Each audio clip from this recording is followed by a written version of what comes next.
এই ছোট্ট লাল রঙের প্রাণীটা দেখতে যতটা কিউট, ততটাই কিন্তু রহস্যময়। আপনি কি জানেন এটা কোন প্রাণী? এটি হলো হিমালয়ের লাজুক বাসিন্দা রেড পান্ডা।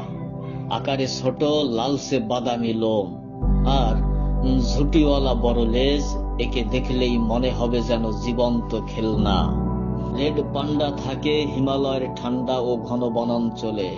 এরা গাছে উঠতে খুবই পছন্দ করে এবং দিনের বেশিরভাগ সময় কাটায় ডালে বসে।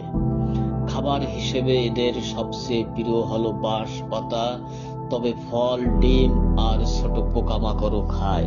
কিন্তু দুঃখের বিষয়, বন ধ্বংস আর অবৈধ শিকারের কারণে আজ রেড পান্ডা বিপন্ন প্রজাতি। প্রাণীটাকে বাঁচাতে হলে আমাদের প্রকৃতি রক্ষা করতে হবে। ভিডিওটি যদি ভালো লাগে, লাইক, কমেন্ট এবং শেয়ার করেন, যাতে সবাই জানতে পারে রেড পান্ডার গল্প।